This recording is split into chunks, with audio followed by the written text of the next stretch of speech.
కేంద్ర ప్రభుత్వం ప్రవేశపెట్టిన బడ్జెట్పై ప్రకాశం జిల్లా వాసులు హర్షం వ్యక్తం చేస్తున్నారు. ఉపాధి నిరుద్యోగ సమస్య ఎక్కువగా ఉన్న ఈ జిల్లాను అభివృద్ధి చేస్తామని కేంద్రం చెప్పడం ఊరట కలిగించే అంశంగా భావిస్తున్నారు. జిల్లాలో మౌలిక వస్తువుల కల్పనకు ప్రత్యేక ప్యాకేజ్ ఇస్తామన్న కేంద్ర మంత్రి నిర్మలా సీతారామన్ వ్యాఖ్యలపై మరింత విశ్లేషణ మా ప్రకాశం జిల్లా ప్రతినిధి సురేష్ అందిస్తారు.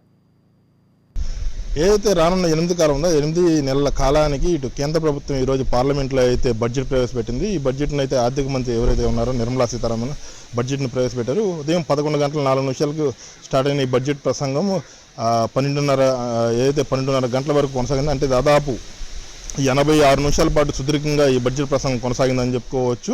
అయితే ఏదైతే కేంద్ర ప్రభుత్వం ఎన్నికల సమయంలో అయితే సర్వత్రా ఎన్నికల సమయంలో అప్పట్లో ఓటాన్ అకౌంట్ బడ్జెట్ ప్రవేశపెట్టగా ఇప్పుడైతే ప్రభుత్వం అధికారంలోకి వచ్చింది కాబట్టి ఇటు ఎన్డీఏ కూటమి ప్రభుత్వం ఇప్పుడు తాజాగా ఏదైతే రానున్న 8 నెలల కాలానికి పూర్తిస్థాయి అయితే బడ్జెట్ ఈరోజు అయితే ప్రవేశపెట్టిన పరిస్థితి ఉంది.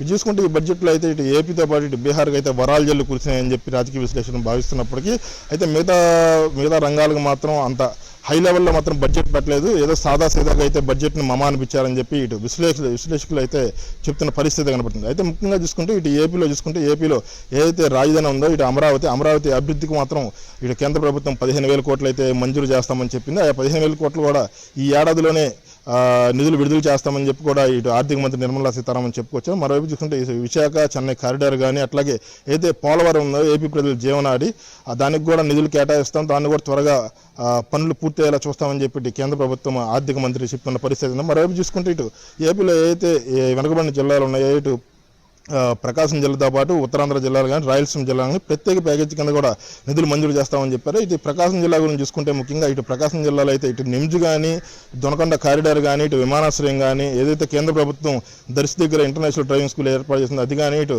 ఏదో 3 జిల్లాల వరప్రధాని అని చెప్పుకునే వెలుగొండ ప్రాజెక్టు కానీ ఇటు ఏదైతే ఉమ్మడి ప్రకాశం జిల్లాలో ఉందో రామాయపట్నం పోర్టు కానీ ఏదైతే ప్రస్తుతం ఎక్కడ వేసిన గొంగలు అక్కడలాగా ఉంది. ఇటు రామాయపట్నం పోర్టు చూసుకుంటే ఇది కొంతవరకు పనులు పూర్తయినప్పుడు ఇప్పటికైతే పూర్తి స్థాయిలో అయితే పనులు జరగలేదు. అట్లాగే వెలుగొండ వాటిది ఇప్పటి వరకు పూర్తిగా కంప్లీట్ అయ్యి నీళ్ళు ఇచ్చిన పరిస్థితి లేదు. అయితే గత వైసీపీ ప్రభుత్వం గత 5 ఏళ్ళలో వైసీపీ ప్రభుత్వం మాత్రం పనులు పూర్తయ్యాయి వెంటనే నీరు విడుదల చేస్తాము 2024లో అని చెప్పారు. కానీ అయితే వెలుగొండ అప్పట్లో ముఖ్యమంత్రిగా ఉన్న సీఎం జగన్మోహన్ రెడ్డి వెలుగొండ కూడా ఓపెన్ చేసిన పరిస్థితి ఉంది. అయితే ఇప్పుడు ఏదైతే తాజాగా ఏపీలో టీడీపీ ఎన్డీఏ ప్రభుత్వం ఏదైతే టీడీపీ సారథ్యంలో ఉన్న ఎన్డీఏ ప్రభుత్వం ఏదైతే కూటమి ప్రభుత్వం వచ్చిందో కూటమి ప్రభుత్వం మాత్రం వెలుగొండ ఇంకా పూర్తిగా కంప్లీట్ కాలేదు. అప్పట్లో సీఎంగా ఉన్న జగన్మోహన్ రెడ్డి కంప్లీట్ అయ్యని చెప్పి ప్రజలను మభ్యపెట్టే ప్రయత్నం చేశారని చెప్పిన పరిస్థితి ఉంది. అయితే ఏదైతే కేంద్ర ఆర్థిక మంత్రి నిర్మలా సీతారామన్ చెప్పారో ప్రత్యేక ప్యాకేజీ కింద ఇటు వెనుకబడిన జిల్లాలకు నిధులు ఇస్తామని చెప్పారో ఆ నిధులు ఇటు ప్రకాశం జిల్లాకు ఏదైతే నిధులు వస్తాయో ఆ నిధులు విడుదలైతే మాత్రం ఇటు ఏదైతే ముఖ్యంగా వెలుగొండ ప్రాజెక్టు